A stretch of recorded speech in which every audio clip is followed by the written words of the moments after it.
السلام علیکم ورحمۃ اللہ وبرکاتہ۔ بسم اللہ الرحمن الرحیم۔ ووجہ توقف الشروع علی تصور العلم۔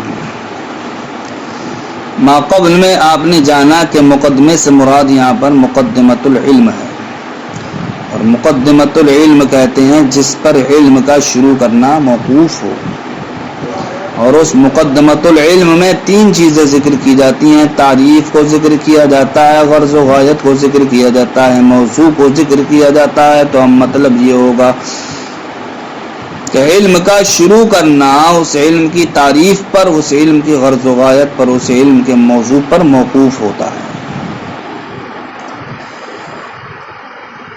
تو اب سوال یہ ہے کہ علم کا شروع کرنا اس علم کی تعریف پر، اس علم کی غرض و غایت پر، اس علم کے موضوع پر کیوں ہوتا ہے؟ شروع کرنا موقوف کیوں ہوتا ہے؟ تو اسی کا سبب شارح آج بیان فرماتے ہیں کہ علم کا شروع کرنا تعریف پر کیوں موقوف ہے، اور علم کا شروع کرنا غرض و غایت پر کیوں موقوف ہے، اور علم کا شروع کرنا یہ موضوع پر کیوں موقوف ہے۔ ہر ایک کے موقوف ہونے کی وجہ، موقوف ہونے کا سبب شارح علیہ الرحمہ بیان فرمائیں گے۔ فرماتے ہیں سب سے پہلے علم کا شروع کرنا جو تعریف پر موقوف ہے وہ اس لیے ہے کہ اگر علم کو شروع کرنے والا اولاً اس علم کی تعریف کو نہیں جانے گا، جب نہیں جانے گا وہ اس علم کی تعریف کو، تو وہ علم اس کے لیے کیا ہوگا؟ مجہول ہوگا۔ مجہول جب مجہول ہوگا تو اس کو اس کی تعریف کے نہ جاننے کی وجہ سے جب وہ علم مجہول ہو گیا تو اب مجہول کی وہ طلب میں لگا ہوا ہے۔ تب ایسی صورت میں جب کہ انسان اس علم کی تعریف کو نہ جان سکے تو ہم کہیں گے کہ ایسی صورت میں مجہول مطلق کی طلب لازم آئے گی، اور مجہول مطلق کی طلب یہ جائز نہیں ہے۔ کیوں نہیں ہے؟ اس لیے نہیں ہے کہ نفس مجہول مطلق کی طلب کی جانب متوجہ نہیں ہوتا ہے۔ تو علم کا شروع کرنا جو موقوف ہے اس علم کی تعریف پر، وہ اس لیے ہے کہ اگر انسان اولاً اس علم کی تعریف کو نہ جانے تو مجہول مطلق کی طلب لازم آئے گی، اور مجہول مطلق کی طلب یہ جائز نہیں ہے۔ اس لیے جائز نہیں ہے کہ نفس اس کی جانب متوجہ نہیں ہوتا ہے۔ ایک بات ذہن میں یہ بھی رکھ لیں آپ کہ یہاں پر تعریف سے مراد کیا ہے؟ تعریف بالرسم ہے۔ آپ جانتے ہیں کہ تعریف دو طرح سے ہوتی ہے، ایک تعریف بالحد کہلاتی ہے، اور ایک تعریف بالرسم کہلاتی ہے۔ تعریف بالحد حاصل کرنے کے لیے ہمیں ضروری یہ ہوتا ہے کہ وہ تعریف بالحد اس وقت ہم کو حاصل ہوگی جبکہ وہ ذاتیات سے کیا ہو؟ مرکب ہو، اور علم کے ذاتیات اس علم کے مسائل ہوا کرتے ہیں۔ لہذا اب اگر ہم کسی بھی علم کی تعریف بالحد کرنا چاہیں تو ہم پر اب یہ لازم و ضروری ہے کہ ہم اس علم کے تمام مسائل کو جاننے والے ہوں، تبھی تو ہم تعریف بالحد کر سکتے ہیں۔ تو اب تعریف بالحد تو یہاں پر ہو نہیں سکتی، اس لیے کہ یہاں پر معاملہ مقدمے میں چل رہا ہے علم کو جاننے کا۔ ابھی مسائل سے آگاہی حاصل نہیں ہوئی ہے۔ جب مسائل سے آگاہی حاصل نہیں ہوئی ہے تو پھر ہم مقدمے میں اس علم کو کیسے جانیں گے؟ تو ہمیں یہی کہنا پڑے گا کہ ہم مقدمے میں اس علم کو رسم کے اعتبار سے جان سکیں گے، حد کے اعتبار سے نہیں جان سکیں گے، اس لیے کہ حد تو اس علم کے مسائل ہیں جو آگے آئیں گے، جو ابھی مقدمے میں ذکر نہیں کیے گئے ہیں۔ تو حاصل کلام یہ ہے کہ مقدمے میں علم کی جو تعریف کو پیش کیا گیا ہے اس تعریف سے مراد تعریف بالرسم ہے۔ اس کو آپ ذہن کی ایک کھڑکی میں محفوظ کرنا۔ بہرحال شارح نے علم کا شروع کرنا جو تعریف پر موقوف ہے اس کی علت یہ بیان کی کہ اگر ہم اولاً علم کی تعریف کو نہیں جانیں گے تو ایسی صورت میں مجہول مطلق کی طلب لازم آئے گی۔ کیا علت بیان کی؟ کہ تعریف کو جانے بغیر علم حاصل کرنے میں مجہول مطلق کی طلب لازم آئے گی، اور مجہول مطلق کی طلب کیا ہے؟ جائز نہیں ہے، نفس کے اس کی جانب متوجہ ہونے کی وجہ سے۔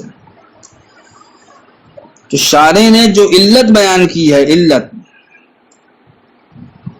کہ اگر ہم نے تعریف کو نہیں جانا تو خرابی کا لازم آئے گی، مجہول مطلق کی طلب، تو اسی علت میں معترض نے نظر کو وارد کر دیا۔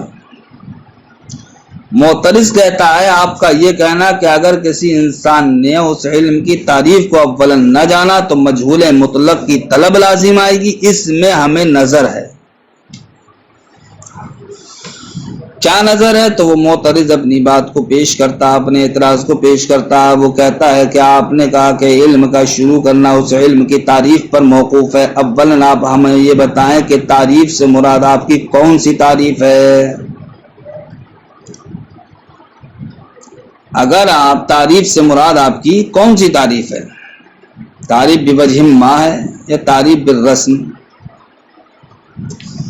تعریف بوجہ ما کہتے ہیں کو جو تعریف کے 4 طریقے ہیں کہ تعریف بالحد یعنی کہ حد تام اور حد ناقص، رسم تام، رسم ناقص، یہ جو 4 طریقے ہیں، ان طریقوں میں سے ہم کسی بھی ایک کو متعین نہ کریں بلکہ ہم یہ کہیں کسی بھی طریقے سے 4 طریقے میں سے تعریف حاصل ہو جائے تو اس کو کہا جاتا ہے تعریف بوجہ ما۔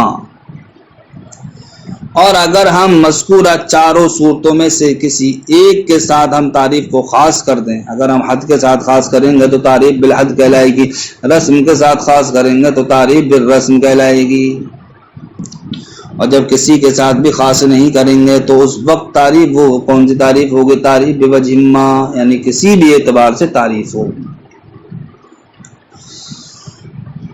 تو نظر وارد کرنے والا سوال یہ کرتا ہے کہ آپ کی تعریف سے مراد کون سی تعریف ہے؟ تعریف بوجہ ما ہے یا جناب والا تعریف بالرسم ہے؟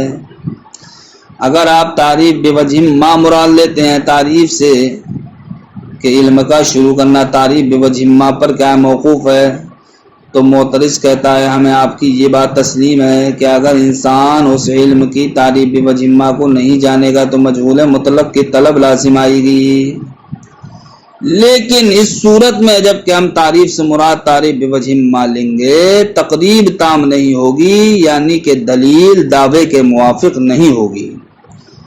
دلیل کا دعوے کے موافق نہ ہونا یہ کہلاتا ہے تقریب کا تام نہ ہونا۔ تو اگر معترض کے کہنے کی بنیاد پر ہم تعریف سے مراد تعریف بوجہ ما لیں تو ایسی صورت میں اگرچہ خرابی مجہول مطلق کی طلب لازم آنے کی ثابت ہوگی لیکن دلیل دعوے کے موافق نہیں ہو پائے گی، تقریب تام نہیں ہو پائے گی، اس لیے کہ دعویٰ تو یہ کیا گیا ہے کہ مقدمے میں علم کی رسم کو پیش کیوں کیا جاتا ہے، تو اس دعوے پر دلیل دینا ہے۔ تو اب تعریف بالرسم کے تعلق سے سوال ہوا ہے، تعریف بالرسم کے تعلق سے دعویٰ ہوا ہے، تو اب دلیل بھی تعریف بالرسم کے ہی اعتبار سے دی جانا چاہیے، نہ کہ تعریف بوجہ ما کے تعلق سے۔ اگر آپ یہاں پر تعریف سے مراد تعریف بوجہ ما لیتے ہیں تو اب لازم آگا کہ دلیل تو تعریف بوجہ ما کے اعتبار سے ہوئی اور دعویٰ تعریف بوجہ ما کے اعتبار سے ہوا، نہیں دعویٰ تعریف بالرسم کے اعتبار سے ہوا۔ لہذا اب آپ یہ کہیں گے کہ صاحب دلیل ہماری دعوے کے موافق ہو جائے تو آپ کہیں گے کہ علم کا شروع کرنا جس تعریف پر موقوف ہے اس تعریف سے مراد تعریف بالرسم ہے۔ اگر آپ یہ مراد لے لیتے ہیں اس لیے کہ تقریب تام ہو جائے، دلیل دعوے کے موافق ہو جائے، تو اس وقت خرابی یہ لازم آئے گی کہ آپ کا یہ کہنا کہ اگر کوئی انسان اولاً علم کی تعریف بالرسم کو نہ جانے تو مجہول مطلق کی طلب لازم آئے گی، یہ ہمیں تسلیم نہیں، اس لیے کہ مجہول مطلق کی طلب تو اس وقت لازم آتی ہے جب کہ انسان اس علم کو کسی بھی اعتبار سے نہ جانے، یعنی کہ تعریف بوجہ ما کے بغیر لازم آتی ہے، اس سے لازم نہیں آتی ہے کہ اگر کوئی انسان کسی علم کو اس کی رسم کے اعتبار سے نہ جانے تو مجہول مطلق کی طلب لازم آئے۔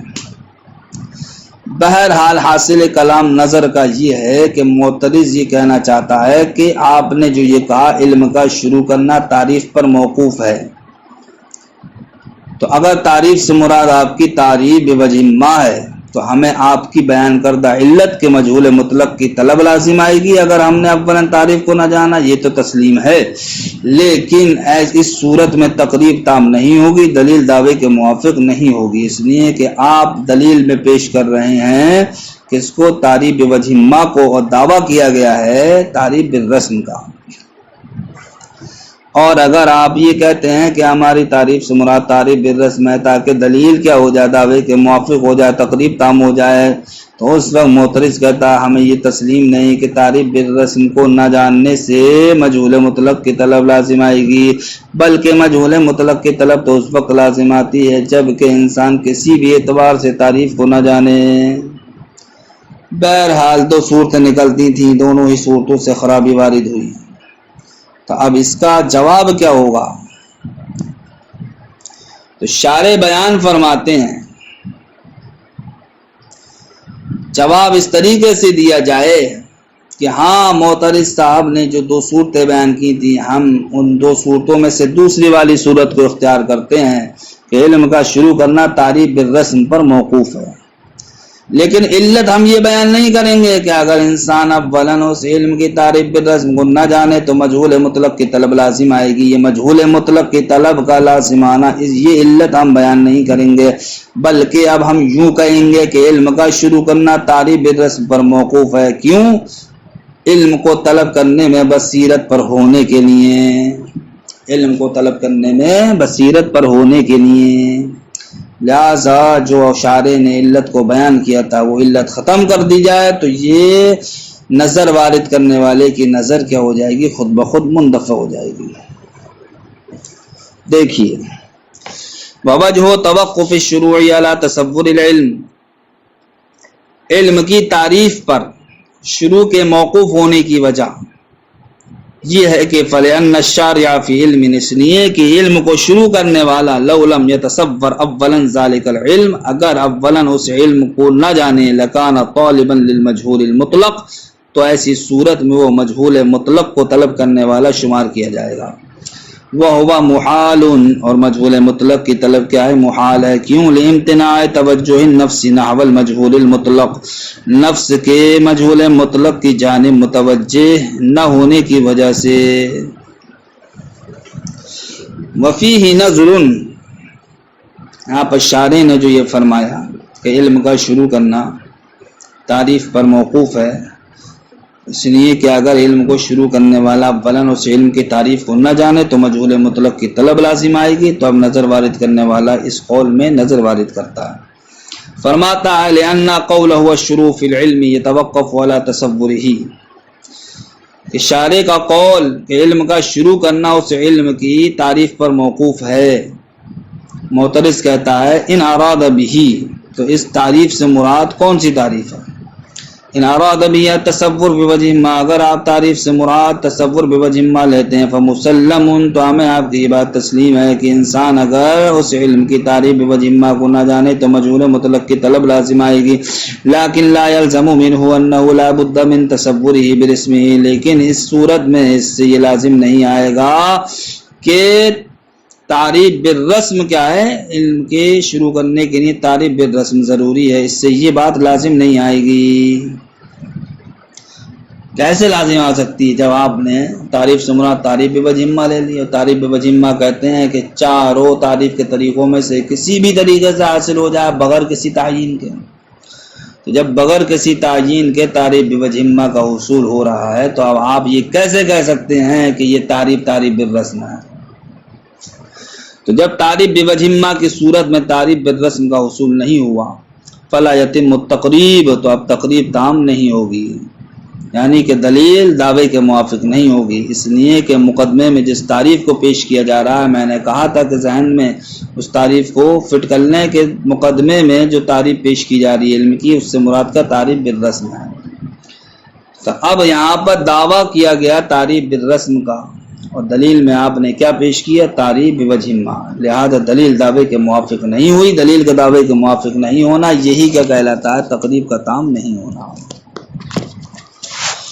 اذ المقصود، اس لیے کہ مقصود یہاں پر بیان و سبب ایراد رسم العلم فی مفتاح الکلام، کے کلام کے شروع میں علم کی تعریف بالرسم کو پیش کرنے کے سبب کو بیان کرنا ہے۔ یا پھر آپ اب تقریب کے تمام ہونے کی وجہ سے کیا کہیں گے کہ تعریف سے مراد کیا ہے؟ تعریف بالرسم ہے۔ بین اراد بھی تصور برسم ہی، معترض کہتا ہے اگر آپ مراد تعریف سے تعریف بالرسم لیں فلا نسلم انہ لو لم يكن العلم متصورا برسمه يلزم طلب المجهول المطلق۔ اگر آپ تعریف سے مراد تعریف بالرسم لیں فلا نسلم، تو ہم کو اب یہ بات تسلیم نہیں کہ انه لو لم يكن العلم، کہ اگر کسی انسان نے متصورا برسمه اس علم کو اس کی رسم کے اعتبار سے نہ جانا تو یلزم طلب المجهول المطلوق، تب ایسی صورت میں مجہول مطلق کی طلب لازم آئے گی۔ یہ بات ہم کو تسلیم نہیں۔ یعنی کہ معترض یہ کہتا ہے کہ اگر آپ نے کہا کہ علم کا شروع کرنا ہے تعریف بالرسم پر موقوف ہے، کیوں موقوف ہے؟ اس لیے موقوف ہے کہ اگر تعریف بالرسم کو نہ جانا تو مجہول مطلق کی طلب لازم آئے گی، تو یہ علت بیان کرنا کہ مجہول مطلق کی طلب لازم آئے گی۔ معترض کہتا ہے ہمیں یہ علت تسلیم نہیں۔ کیوں نہیں؟ اس لیے نہیں، وَإِنَّمَا يَلْزَمُ ذَلِكَ جُزِي نیست، یہ تو خرابی اس وقت لازم آئے گی لو لم يكن العلم متصورا بوجہ من الوجوہ، کہ علم کو کسی بھی اعتبار سے نہ جانا جائے، یعنی کہ یہ تو اس وقت ہوگا جب کہ ہم علم کو بوجہ ما نہ جانیں۔ وَهُوَ ممنوع، اور وہ یہاں پر کیا ہے؟ ممنوع ہے۔ تو یہاں پر دو ہی صورتیں نکلتی ہیں، یا تو تعریف سے مراد تعریف بالرسم ہوگی یا پھر تعریف سے مراد تعریف بوجہ ما۔ اگر تعریف سے مراد تعریف بالرسم لیں تب ایسی صورت میں علت بیان کرنا کہ مجہول مطلق کی طلب لازم آئے گی، یہ درست نہیں ہے۔ اور اگر تعریف سے مراد ہم تعریف بوجہ ما لیں تب ایسی صورت میں دلیل دعوے کے موافق نہیں ہوگی۔ فالاولا، اسی کا جواب دیتے ہیں، کہتے ہیں بہتر یہ ہے کہ ان یقال، کہا جائے لابد من تصور العلم برسمہ، کہ علم کا شروع کرنا جس تعریف پر موقوف ہے اس تعریف سے مراد تعریف بالرسم ہے۔ لیکن علت ہم کیا بیان کریں گے؟ اب علت یہ بیان نہیں کریں گے کہ اگر تعریف بالرسم کو نہ جانے تو مجہول مطلق کی طلب لازم آئے گی، بلکہ اب ہم علت یہ بیان کریں گے لیکون الشارع فیہ علی بصیرۃ فی طلبہ، تاکہ اس علم کو شروع کرنے والا اس علم کو اس کی رسم کے اعتبار سے جاننے کی وجہ سے اس علم کی طلب میں اعلیٰ بصیرت انقائے پر ہو جائے، بصیرت پر ہو جائے۔ لہذا جب اس کو ہم علت بنائیں گے کہ طلب میں بصیرت پر ہو جائے تو اب معترض کا اعتراض یا نظر وارد کرنے والے کی نظر کیا ہو جائے گی؟ منتفع ہو جائے گی۔ کیوں؟ فَإِنَّهُ إِذَا تَصَوَّرَ الْعِلْمَ، اس لیے کہ جب کہ تصور العلم برسمہ، جب انسان کسی نے اس علم کو اس کی رسم کے اعتبار سے جان لیا تو وقف علی جمیع مسائل اجمالا، تو وہ انسان اس علم کے تمام مسائل پر اجمالا واقف ہو گیا، حتی ان کل مسئلۃ منہ ترد علیہ، یہاں تک کہ اس کے سامنے اس علم میں سے جو بھی مسئلہ پیش کیا جائے گا، ان کل مسئلۃ منہ، کہ اس علم سے جو بھی مسئلہ پیش کیا جائے گا، ترد علیہ، تو علم انہا من ذلک العلم، تو وہ جان لے گا کہ یہ مسئلہ کیا ہے؟ فلاں علم سے۔ کس طریقے جان لے گا؟ اس طریقے سے کہ جس انسان نے کسی مقام کسی مقصود کو نہیں دیکھا ہے، یعنی کہ کوئی انسان کسی شہر میں جانا چاہتا ہے اور اس شہر کو اس نے دیکھا نہیں ہے، لیکن اس شہر کی وہ نشانیوں کو جانتا ہے، علامتوں کو جانتا ہے اس شہر تک پہنچنے کے لیے، تو لہذا اب کہا جائے گا کہ وہ انسان اگرچہ شہر کو دیکھنے والا نہیں ہے لیکن وہ بصیرت پر ہے۔ ٹھیک اسی طریقے سے جب انسان اس علم کی تعریف بالرسم کو جان لے گا تو وہ اس علم کے مسائل پر اجمالاً واقف ہو جائے گا۔ کما ان من اراد سلوک طریق، جس طریقے سے وہ انسان کے جو کسی راستے کو چلنے کا ارادہ رکھتا ہے، لم یشاہد ہو، لیکن اس کا مشاہدہ نہیں کیا ہے، لیکن عرف امارات ہو، لیکن وہ اس کی نشانیوں کو جانتا ہے، فہو علی بصیرت فی سلوکی، تو اس انسان کے تعلق سے کہا جاتا ہے کہ اس راستے کو اختیار کرنے میں یہ بصیرت پر ہے۔ یہ بات آپ کی مکمل ہو گئی کہ علم کا شروع کرنا اس علم کی تعریف پر کیوں موقوف ہے۔ اب یہاں سے شارح علیہ الرحمہ دوسری بات ذکر فرماتے ہیں کہ علم کا شروع کرنا غرض و غایت پر کیوں موقوف ہوتا ہے، تو فرماتے ہیں کہ علم کا شروع کرنا غرض و غایت پر موقوف اس لیے ہوتا ہے کہ انسان اگر اس کسی بھی علم کو غرض جانے بغیر حاصل کرنے میں لگ جائے تو اس صورت میں اس کے لیے اس علم کو حاصل کرنا یہ عبث ہو جائے گا۔ تو عبث سے بچنے کے لیے، کیونکہ جب انسان بغیر کسی مقصد کے کسی چیز کو حاصل کرے گا تو کہا جائے گا کہ یہ فعل عبث کو انجام دے رہا ہے، بیکار چیز کو انجام دے رہا ہے۔ جب اس سے مقصد ہی کوئی وابستہ نہیں ہے تو پھر کیوں اس کو حاصل کرنے میں لگا ہوا ہے؟ لہذا جب بھی ہم کسی علم کو حاصل کریں گے تو کسی نہ کسی غرض کے تحت اس کا حصول ہوگا، تو غرض کے تحت حصول ہونے کی وجہ سے انسان عبث سے بچ جائے گا، اور اگر انسان اس علم کی غرض و غایت کو نہیں جانے گا تو اس علم کو حاصل کرنا یا اس کے لیے عبث و بیکار ہو جائے گا۔ تو علم کا شروع کرنا غرض و غایت پر اس لیے موقوف ہے تاکہ انسان اس علم کو طلب کرنے میں عبث سے بچ جائے، فعل عبث سے بچ جائے۔ وَأَمَّا عَلَى بَيَانِ الْحَاجَةِ إِلَيْهَا، علم کا شروع کرنا جو موقوف ہے پر اس علم کی بیان حاجت پر، فَلِأَنَّهُ، تو وہ اس لیے کہ لَوْ لَمْ يَعْلَمْ غایت العلم، اگر انسان علم کی غایت کو نہ جانے، والغرض منہ، اور اس کی غرض کو نہ جانے، لَكَانَ طَلَبُهُ عَبَثًا، تو اس انسان کے لیے اس علم کو طلب کرنا یہ کیا ہو جائے گا؟ عبث ہو جائے گا۔ عبث سے بچنے کے لیے انسان پر یہ لازم و ضروری ہے کہ جس علم کو حاصل کر رہا ہے وہ اس علم کی غرض و غایت کو بھی جان لے۔ السلام علیکم ورحمۃ اللہ۔